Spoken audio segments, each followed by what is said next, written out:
Let me go and get some questions from the floor. Let me start over here and work my way around. Any questions for Martin or John? We haven't covered it all. I'll start here. Yes, sir. This is for Martin and John. What do you think is the best racetrack you've raced at? Best racetrack you've raced at? Martin, I bet John's are better than yours. Why? Because they were long and scary and dangerous. Go on, John. What's your best racetrack?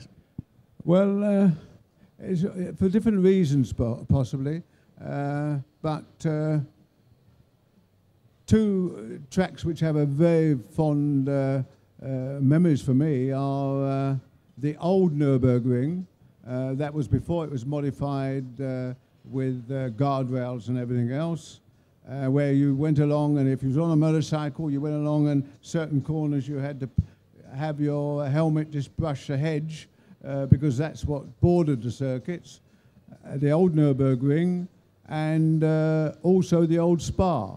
To have a car where you really got together and got the rhythm going, a little bit like the TT around the Nürburgring, was fantastic, and you were able to make up a little bit of, at times, discrepancies in the performance of your car.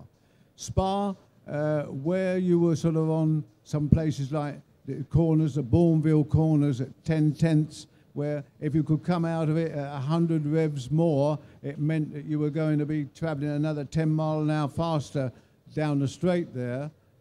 This was, you know, really something special.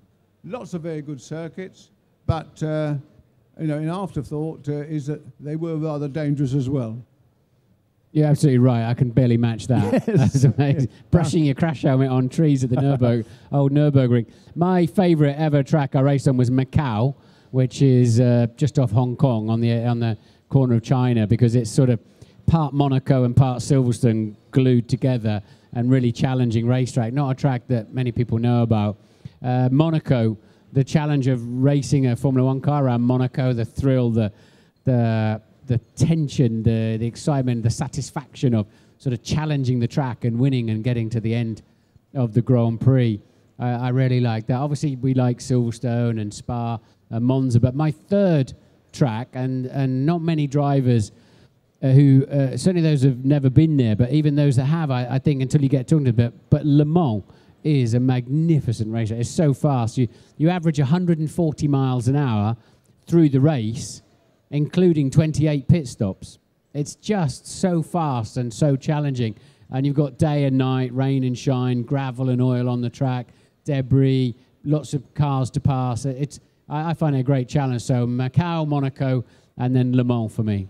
I thought you might throw in a bit of a random one like Brno in the old TWR. Yeah, I never did that. I never did the old Spa, the old Brno. I've done the old Nürburgring, but in a Hertz rent-a-car I forgot to tell them about. And I spun.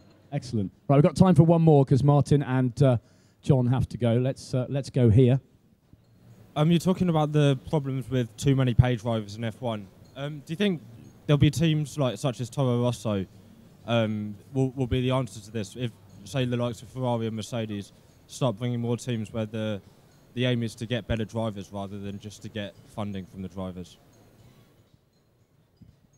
I think the main problem, they've got to stop it being so expensive to run the cars, so that then it stops the need for this cash that they're short of. When you have a team like Lotus, who were the only team to really challenge Red Bull consistently through 2013, short of money, not going to the first test, Raikkonen leaves 2 races early because he hasn't been paid and all that sort of thing. Something's fundamentally wrong. One way or another, the racing's got to be paid for, whether it's Santander following Fernando Alonso around, not that he's a paid driver, but it facilitates that, or Vodafone when they had Hamilton and Button for the British market. Somewhere in there, it's got to be paid for. You can't go racing on fresh air, and there's not enough coming in from the organisation as such. But there's no doubt about it, the paid drivers are creeping their way up the grid, but they're still great racing drivers. Don't for 1 minute think that, you know, somebody who's paid to be there is not a high-level racer. You still got to have a super license, but there's no doubt about it. The balance is getting dangerously close to the paid drivers dominating. But it's an awful expression, and it's a label you just can't get rid of, even if you paid early on. And, you know, Nicky Lauda makes the point that he had to pay for his early drives. He had to borrow money from a bank to get his first drives in Formula One. I had to pay. I went into Hawk. I promised Ken Tyrrell £150,000 I just didn't have in 1984. I was just winging it, and eventually he said to me, I know you don't have the money, but I want you to drive for me anyway. So, you know, one way and another, you have to facilitate the money. So let's not get too hung up on it. But it's disappointing to see somebody like Paul di Resta getting booted out of F1 when you know that others are in because they're bringing cash. And that's the bit I'm getting uncomfortable with. Okay. We've got to move on, ladies and gentlemen. Thank you very much indeed, Martin Brundle and John Surtees. Thanks, guys. Thank you.